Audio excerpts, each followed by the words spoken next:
and welcome to our very own holiday special. With all that is happening around the world, these holidays are bound to become memorable, just not in the way we wish they would be. So I thought it would be a good idea for this video to look at some historical inspired games and take a look at the feasts and festivities that are most memorable.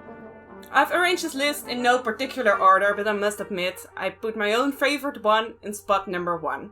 So let's get into it.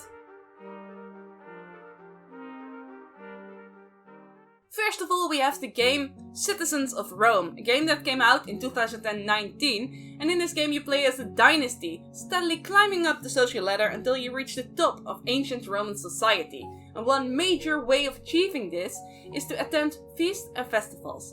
This is in the game, as it was in reality, a way to squander your wealth and show everyone just how great you and your family is, and this is why the game gives you prestige gain. Now, there are a lot of very interesting feasts and festivals in this game, but one that stood out most to me was the Saturnalia. This would start on December 17th and was one of the most anticipated Roman festivals. But what the game does not tell you is that social norms went completely out of the window as the city took on a very carnivalesque atmosphere. Feasting, excessive drinking, gambling, cross-dressing and even possibly orgies were commonplace on these days. But that's not all. There was also a private banquet in which you would exchange gifts with each other, accompanied by small greeting cards. Sound familiar? This festival lasted for 6 days, and I think we can all agree on that the Romans at least know how to party, and that our 2 days of Christmas are just the vanilla version of this.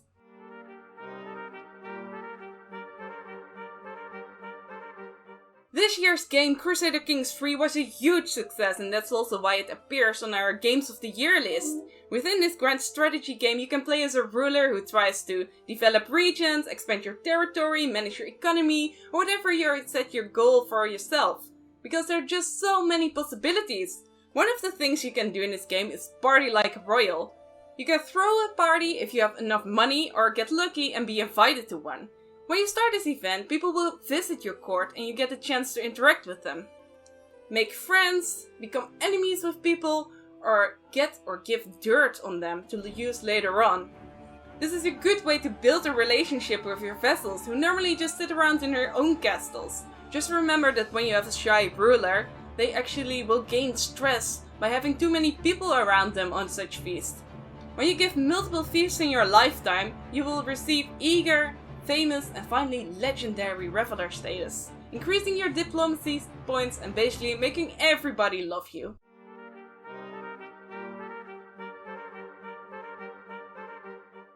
Then we have Assassin's Creed 2. It came out in 2009 and we are quite some Assassin's Creed games further right now, but it is still regarded as one of the best of the series ever.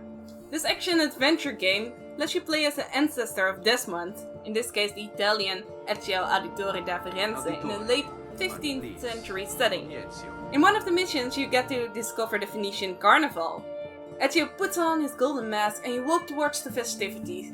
Flags, stalls, music, dancing people, prostitutes, jesters, this feast has them all. You hide in a crowd long enough for the Doge to show up and give his speech to the partygoers. He calls it the grandest social event of the season. Venezia will always have a Carnevale. We celebrate what makes us great. And of course, it was, but also still is, also thanks to all the beautiful masks that were worn. In the late 12th century it probably started and was held maybe once a year, until it was outlawed in 1797 and only returned in 1979. In Ezio's time, the masks were used to bypass social norms and give a greater freedom to the people wearing it. But Ezio uses here to sneakily kill the Doge. In any way, the Venetian Carnival became famous in our collective memories. And now we can't attend any in real life parties. We might as well indulge in the Carnival with Ezio.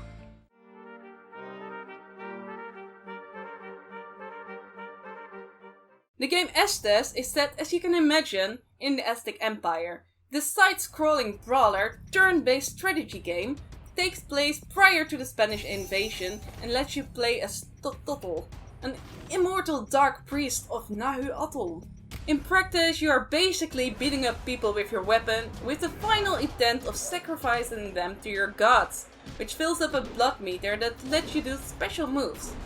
This game contains several festivals. These are slightly more difficult missions, but they can grant you greater rewards as well. For example, the Festival of Fertility allows you to add 1 population for each vial of blood you manage to fill up for the god. You get thrown into the situation with multiple adversaries who try to kill you while you try to kill them. The brightly red fountains of blood when you slash down on your sacrificial victim and the calendar type of image that appears behind them make sure you know you're doing your job as your priest right. This may sound a lot like Mortal Kombat, but the game does actually a pretty good job at contextualizing these bloody feasts within a wider social and cultural world of the Aztec. Indeed, even if, or perhaps because the game is bloody and violent, it reminds us of the fact that at the core of every feast there's always a danger of escalation.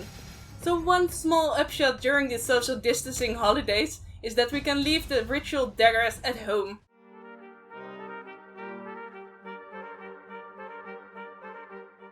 The number 1 memorable feast, in my opinion, is the Symposium of Pericles in the game Assassin's Creed Odyssey. In this 2018 game, you play as a mercenary, Amistios, Cassandra or Alexios. In Athens, you receive the mission and you are invited to Pericles.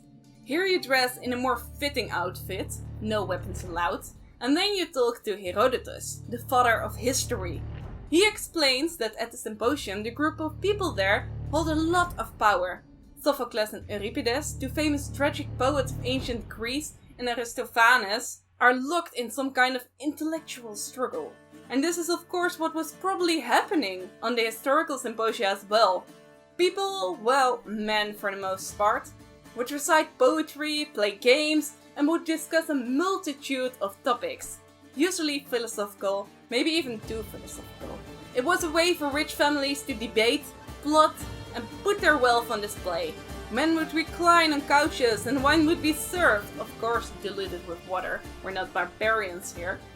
And sometimes entertainers would join them. I love how in the scene you can be a part of these discussions and the way you can just interact with them.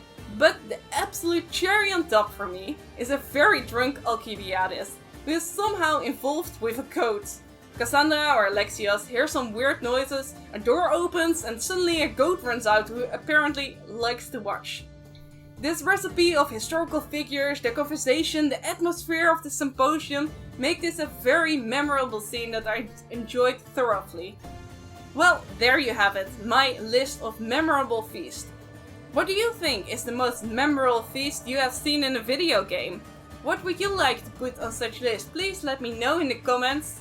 And I want to thank you very much for watching, and I hope you have a very happy and healthy holiday.